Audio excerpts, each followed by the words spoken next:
Salut les gars, aujourd'hui je vais vous donner mon avis sur Avatar 2, ce sera un peu une critique à chaud. Dans quelques mois je vous ferai une vraie critique avec les captures HD Blu-ray lorsqu'il sera sorti en Blu-ray.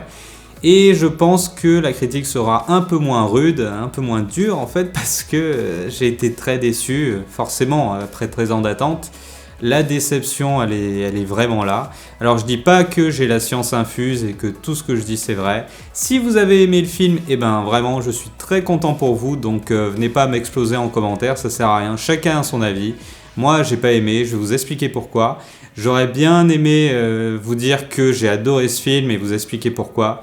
Malheureusement c'est pas le cas, mais je vais vous dire tout ça. Alors commençons par le premier gros problème du film, pour moi c'est qu'il n'est que le deuxième du nom déjà. En fait s'il avait été le premier, je pense qu'il aurait été bien mieux accueilli. Donc oui il fait plein d'entrées, oui il y a le côté waouh, ce que tu veux, mais globalement tout le monde s'accorde à dire que c'est le 1 mais en copier-coller. Mais pour moi la très grosse déception, je vais le comparer avec le 1 malheureusement. En fait dans le 1, t'avais un côté waouh, un côté image de synthèse incroyable, les effets spéciaux magnifiques, et t'étais en extase dessus. Mais dans le 1, en fait, ça allait bien au-delà du côté waouh. En fait, ce côté waouh, il était surtout là pour montrer le lien qu'il y a entre toutes les espèces vivantes et Eywa, le fait que tout était ultra connecté, mais de manière naturelle, montrer en fait aussi tous les rituels. Moi, c'est ce qui m'avait extasié dans le premier film, c'était toutes ces petites lumières, toutes ces choses, ces scintillements un peu partout. Et j'avais adoré parce que c'était ancré dans l'histoire. C'était grâce à ce côté waouh qu'on s'attachait aussi à l'environnement, à ce nouveau monde, on découvrait les rituels, les peuples, les animaux, c'était une découverte de chaque instant. Et là, dans le premier film, je l'ai pas senti. Vraiment, je suis désolé, mais je l'ai pas senti. Avatar 2 aussi, on voit bien qu'il est coupé en 3 parties, comme le premier film. Donc la première partie, j'ai pas eu vraiment ce côté waouh, parce qu'on était un peu dans les mêmes environnements du 1. Il y avait plein de trucs qui étaient flous à certains moments au niveau de l'image. Les montages, ils allaient un peu trop vite. Là-dessus, il faut vraiment que je le revoie en Blu-ray pour avoir vraiment un avis définitif là-dessus. Mais la première partie ne m'a pas du tout donné le côté waouh. En revanche, la deuxième, dès qu'ils arrivent au niveau du peuple de la mer, là, j'ai vraiment vu le côté waouh. C'était ouf, franchement, c'est vraiment ouf ce qu'ils ont fait. Je me suis un peu extasié sur tous les mouvements de l'eau, les petites gouttelettes qui te coulent le long du visage ou quand ils sortent de l'eau. Ce genre d'effet-là, c'est sympa à voir. Mais le problème, c'est qu'il n'y a rien derrière. Je suis désolé, mais il n'y a vraiment rien derrière. Il plonge, on voit les coraux, mais voilà, c'est vraiment en mode, regardez comme c'est beau. Et moi, je voyais ça, je me disais, c'est beau, ça vous a pris des centaines d'heures avec des centaines de mecs pour refaire ça, alors qu'il suffisait de prendre une petite raid et d'aller plonger à Hawaï par là pour avoir un peu le même effet. Bon, c'est que mon avis, mais donc, oui, je suis d'accord, il y a vraiment un côté waouh. Mais le côté les espèces, contact avec la nature, tout est intraconnecté, les rituels des peuples et tout. Mais alors tout ça, il n'y a plus rien dans ce deuxième film. Et c'est très bizarre puisque je suis sorti du film, je me suis dit mais la vache c'est vraiment incroyable. Il y a 3h10 de film, je les ai pas du tout vus passer. Ça par contre c'est très bien. Ça c'est ouf, je crois que c'est la première fois que j'aime pas un film mais que je vois pas du tout le temps passer. Donc ça, quand même 3h10. Mais par contre, je me suis fait réflexion, c'était très bizarre en sortant, je me suis dit, mais il dure plus longtemps que le 1, mais j'ai l'impression qu'il se passe moins de choses que dans le 1. T'as toute une partie de pêche en plein milieu du film avec le homard géant, là, qu'il y a énormément de gens qui ont adoré. Moi, j'ai bien aimé. J'attendais un peu que ça avance, mais je trouve ça bien aussi de poser les bases. Mais ce que j'ai vraiment trouvé dommage, c'est qu'on profite pas pour montrer des rituels, on profite pas d'expliquer ce peuple, son histoire, ce qu'on faisait dans le 1 justement. Et c'est ça que j'aimais bien dans le 1, c'est que toutes les 10 minutes, on t'expliquait quelque chose, c'était la découverte d'un nouveau monde, d'un écosystème, de plusieurs peuples. Et là, le peuple de l'eau, il n'y a quasiment pas de rituel. J'ai pas l'impression de voir un peuple différent, puisque à plein de moments, surtout avec les jeunes, mais j'étais en mode, mais on est où là, devant un lycée à Chicago? Ils réagissent exactement pareil. Franchement, t'as l'autre, la fille là, je crois que c'est celle qui parle à Eywa, mais j'avais l'impression de voir le typique gothique, ado gothique des lycées américains, Quand on voit aussi dans le film Les Indestructibles un peu, tu vois. Là, tu vas me dire, oui, mais c'est les enfants de Sully, donc ils ont un côté terrien plus prononcé que les autres. Ça, je me le suis dit au tout début pour essayer de cacher ça, mais ensuite, t'as le truc avec la plage où ils se font, le fils là, il se fait limite agresser par des jeunes du peuple qui, eux, réagissent aussi comme des lycéens. Oh là là, on est censé être avec un peuple différent sur une planète différente, quoi. Et c'est ça que tu me sors. Il y a le côté waouh, c'est vrai que c'est beau. Mais malheureusement, bah oui, c'est vraiment le 1. Et cette volonté de vouloir rebooter en fait sa franchise, mais sans vraiment vouloir le faire, puisqu'ils gardent les deux personnages principaux, mais en les écartant, peut-être qu'ils vont revenir, je sais pas, mais à mon avis, on va vraiment se concentrer sur les enfants en fait. Mais c'est trop dommage. Il y a des trucs comme ça sur le scénario, je me suis demandé, mais pourquoi il avait fait ça en fait ?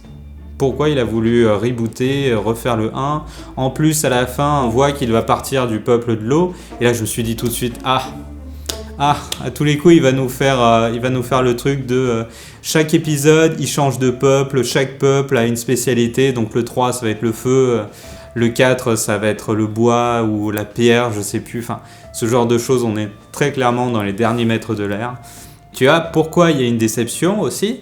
C'est que tout simplement, à la fin du 1, t'attends à ce qu'il y ait tout qui pète, quoi. Que t'aies tous les peuples de la planète qui se rassemblent, ou alors que t'aies les terriens qui reviennent en force pour reprendre la planète de force. Enfin, vraiment, t'avais une hype, tu vois, sur qu'est-ce qui allait se passer dans le 2. Et là, dans le 2, qu'est-ce qu'on a ? On a, première partie, ils font des attentats suicides. Au final, Sully va comprendre pourquoi. Au bout de plusieurs années, il se dit « Ouais, non, mais en fait, c'est dangereux pour ma famille. Je vais partir loin. » Et puis ceux qui restent sur place, s'ils sont tous tués, bon, tant pis, moi je serai pas là avec ma famille. Ok, d'accord. Deuxième partie, on s'installe avec le peuple de l'eau et on fait de la pêche avec des homards géants. Pourquoi pas ? C'est sympa, c'est gentil, d'accord. Et troisième partie, c'est le combat avec le grand méchant, mais avec beaucoup moins d'envergure que dans le premier film. Et après, durant tout le film, t'as un fil rouge, c'est le méchant hyper caricatural, hyper plat, qui va essayer de les rattraper et qui va suivre leur piste en fait. Donc ça, globalement, c'est le film. Je sais pas, j'ai vraiment l'impression, en fait, avec cet Avatar 2, d'avoir vu un espèce de spin-off d'Avatar. Vraiment, mais je me suis dit, mais ils auraient tellement dû renommer Avatar 2, tu vois, ne pas mettre la voix de l'eau, mais mettre la famille Sully en vacances à la plage, tu vois. Vraiment, la deuxième partie, c'était un peu ça. Donc, ok, elle est super bien et tout, mais... je sais pas, mais il y avait tellement de choses à faire avec cet Avatar 2, je suis vraiment très très déçu. Mais ouais, clairement, là, il a fait le film d'animation, en fait, le plus cher de l'histoire, parce que c'est ce qui manque aussi, je trouve, dans ce deuxième film, c'est le côté humain, le côté réel. Il y avait un côté trop cinématique de jeux vidéo, puisque tout est de l'animation, tout ce qu'on a, c'est un des gars qui est complètement en réel H24. Heureusement qu'il est là, mais... Hormis lui, quoi. Je trouve qu'il y avait beaucoup trop d'effets spéciaux en fait durant tout le film, alors que dans le 1, t'avais quand même quelque chose d'assez équilibré dans le 1. Donc ça, pour le coup, ça m'a pas trop énormément dérangé parce que je m'attendais à ça justement. Mais je m'attendais pas à autant. Et ce côté waouh de l'image, je suis d'accord, c'est beau, c'est incroyable. J'avais vraiment l'impression de voir du réel, quoi. Je me disais, mais est-ce qu'ils ont filmé en vrai ces parties-là, qu'ils ont un peu remixé avec des effets spéciaux, ou est-ce que c'est entièrement en effets spéciaux ? Donc c'est sûr, c'est entièrement en effets spéciaux, vu que c'est James Cameron, etc. C'est ouf, hein. Par contre, l'effet waouh, il est un peu moins là. Donc moi, sur le premier film, je l'avais pas énormément eu, parce que c'était surtout au niveau des lumières et choses... Mais bon, je l'avais vu en 3D qui m'avait gâché la séance, donc là je ne l'ai pas vu en 3D. Bon, là je passe encore sur autre chose. Mais l'effet waouh, je ne l'ai pas énormément vu que je joue à des jeux vidéo en général et que les jeux vidéo d'aujourd'hui ils sont tellement beaux qu'on atteint vraiment un stade de beautitude, assez important, donc tu captes plus trop la différence. Mais c'est vrai qu'au niveau des mouvements de l'eau, au niveau de ce qui coule sur les visages et tout, c'est assez incroyable ce qu'ils ont pu faire. Hein. Vraiment, c'est vraiment dommage qu'ils aient pas plus travaillé le scénar autant que les effets spéciaux, quoi. Et cet effet jeu vidéo, je pense que c'est dû au fait que j'ai insisté pour aller le voir en 2D HFR. Donc HFR, c'est que c'est diffusé en 48 images par seconde. Et ça, honnêtement, au-delà d'être déçu, j'ai même envie d'insulter James Cameron qui a eu l'idée dégueulasse, l'idée de merde, de pas faire un véritable HFR en projection. C'est-à-dire que moi j'y allais pour voir le film en 48 images par seconde. Donc pourquoi le 48 images par seconde? Parce que en 3D, je vais vous la faire hyper courte. En 3D, tout simplement, quand tu as des lunettes, que tu as un film qui est projeté en 24 images par seconde, le nombre d'images par seconde qui arrive à tes yeux va être divisé par 2. Donc tu vas avoir du 12 images par seconde, ce qui peut avoir énormément d'effets de saccade, etc. quand tu vois un film en 3D. Donc si tu doubles le nombre d'images par seconde qui est projeté, tu arrives à du 24 images par seconde sur les yeux. Bon. Voilà, ça c'est le truc bien. Donc moi j'y suis allé parce que je suis pour des films à 60 fps. Je joue déjà à des jeux qu'avec du 60 fps. J'attends que le cinéma il se mette enfin à jour, ce serait bien. Et là la grosse connerie du espèce de HFR qu'ils ont projeté, c'est que c'est du HFR mais à une cadence d'image qui fluctue en fait durant tout le film. Donc ça, perso, je suis un peu habitué puisque dans les jeux vidéo, t'as des lags, même dans les cinématiques, t'as des lags à des moments, t'as des trucs qui apparaissent, enfin, je suis habitué aux jeux vidéo, tu vois. Mais dans un film qui a coûté aussi cher, et où t'as pas à avoir de lag, pourquoi j'ai des lags d'images? Pourquoi que je repasse à 24 images sur certains plans, pourquoi ça lag partout? Donc je suis allé voir et en fait c'est James Cameron qui a voulu faire ça, pour éviter le soap opera effect comme il l'appelle. C'est le fait que quand il y a trop d'images, t'as l'impression de voir un truc qui est trop réel. Ça perso, je trouve ça complètement con. Voilà, ça je peux le dire, et même salaud, parce que j'ai payé 2 € de plus ma place, ce qui fait 14 € l'entrée. Tout ça pour voir un HFR qui est complètement bidouillé dans tous les sens pour des gens qui ne supportent pas le HFR. Moi, je supporte le HFR, je veux un film 100% HFR. Tu vois, c'est comme si toi tu vas voir le film en 3D parce que t'aimes la 3D et qu'on te dit non mais on a mis une 3D qu'à moitié parce qu'il y a des gens ils aiment pas la 3D. Si t'aimes pas la 3D, tu vas pas le voir en 3D comme je l'ai fait. Moi j'aime le HFR, je vais voir en HFR, j'attends à ce qu'il soit diffusé en HFR total. Et pas avoir des lags dans tous les sens parce que le HFR, pour s'y habituer, il faut que tu aies du 48 images par seconde ou du 60, mais constant, pour que l'œil s'habitue et pour que le côté trop réel ne montre pas trop en fait. Et là, le fait que la cadence, elle varie à chaque fois tout le temps, moi ça me sortait du film complet quoi. J'ai l'impression d'avoir des lags à certains moments ou des côtés où c'était trop fluide, enfin mon œil il suivait pas, il comprenait pas ce qu'il avait sous les yeux quoi, tout simplement. Donc ça, le côté HFR bidouillé par James Cameron, ça je trouve que c'est une idée de merde. Honnêtement, vraiment de merde. Et en 3D, je sais pas ce que ça a dû donner, mais il y a dû avoir également des saccades comme ça. Concernant la 3D, je peux pas vraiment vous en dire plus, vu que je ne l'ai pas vu en 3D. Le premier film, en fait, je l'ai vu en 3D et ça m'a gâché le film, dans le sens que la 3D, elle assombrit énormément l'image, et que, tout le côté lumière, émotion, toutes les petites étincelles comme ça, elles passaient complètement à la trappe. Je me souviens que le premier film, il y avait plein de moments où j'enlevais mes lunettes pour pouvoir admirer enfin le paysage, même si c'était un peu flou et tout, je voyais l'image incroyable qui était projetée mais que je n'arrivais pas à voir avec ces foutues lumières qui assombrissaient. Alors, pour ceux qui vont me dire que j'y connais rien en 3D, je m'y connais bien en 3D, j'aime pas la 3D mais je respecte ceux qui aiment, mais je m'y connais suffisamment puisque j'ai passé plusieurs jours dans un labo de 3D, donc ça c'était super intéressant parce qu'on avait foutu 2 raids l'une à côté de l'autre pour faire donc l'écartement des yeux. Et on avait 2 projecteurs, parce que c'est de la projection passive en 3D, donc 2 projecteurs mis ensemble qui projetaient, et donc on filmait une pomme, hein.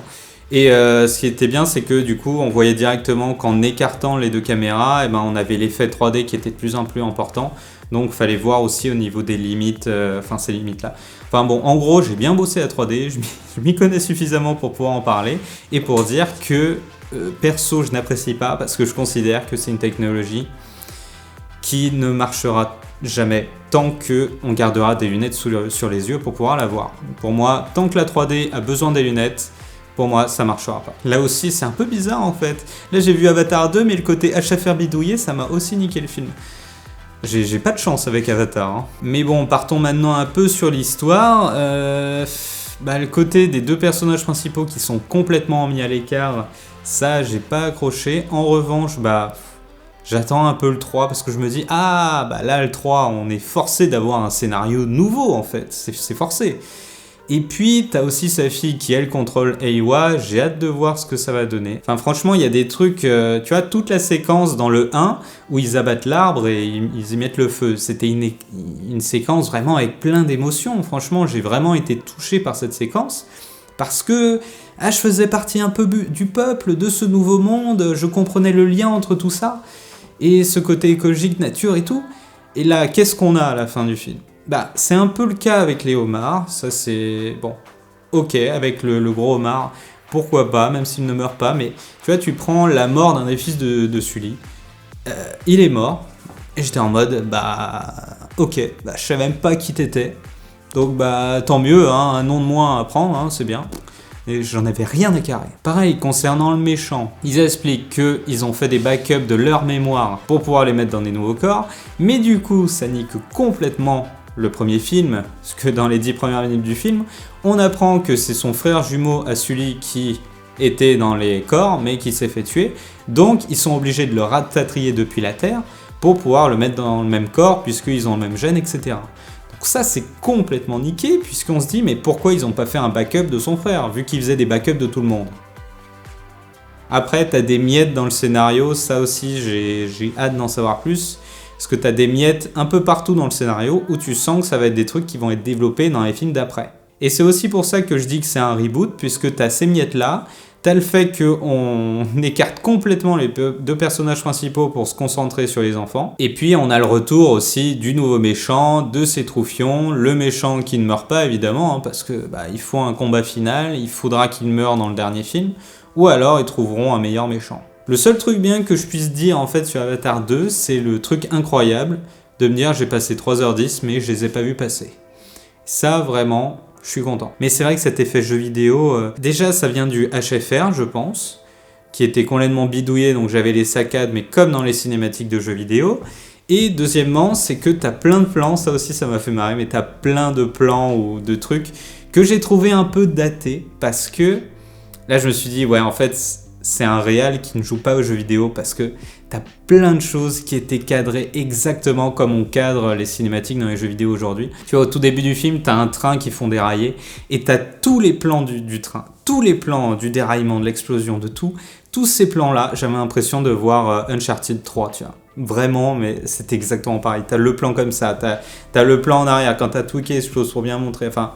c'était exactement les mêmes plans. J'avais vraiment l'impression d'être devant une cinématique. T'as aussi plein de moments dans le film où t'as l'espèce de ralentissement et moi j'étais en mode ah le QTE, là c'est le QTE, faut appuyer sur sauter là tu vois. Ça c'est des moments assez marrants, donc ça je sais pas si ça vient du HFR ou si ça vient des effets spéciaux qui sont trop poussés, comme je vous l'ai dit, il n'y a pas assez de réel dans les réels. C'est aussi pour ça qu'il faudra que je revoie pour pouvoir re-rentrer dans l'histoire. Mettre de côté totalement la déception et les attentes que j'avais par rapport à ce film. Mais pour moi, malheureusement, Avatar 2, ça restera un spin-off dans la franchise. Je pense que c'est comme ça qu'il va finir. C'est un espèce de spin-off, reboot. Je sais pas ce que ça va donner, mais à mon avis, le 2, ça restera un peu comme un épisode moyen au tout début comme ça, mais qui raconte pas grand chose. Je pense que le meilleur est à venir. J'ai encore un peu confiance en James Cameron après ça. Donc n'hésitez pas à me donner votre avis en commentaire, de ne pas me déglinguer tout simplement parce que j'ai pas le même regard ou la même vision que vous, hein. J'aurais aimé Avatar 2, j'aimerais vous faire un truc comme quoi, oh là là, Avatar 2 c'était génialissime, allez le revoir et tout. Malheureusement, je peux pas vous dire ça. Donc je suis désolé, mais moi j'ai pas aimé. Donc n'hésitez pas à me donner votre avis en commentaire, et en attendant, moi je vous fais de très très gros bisous. A plus!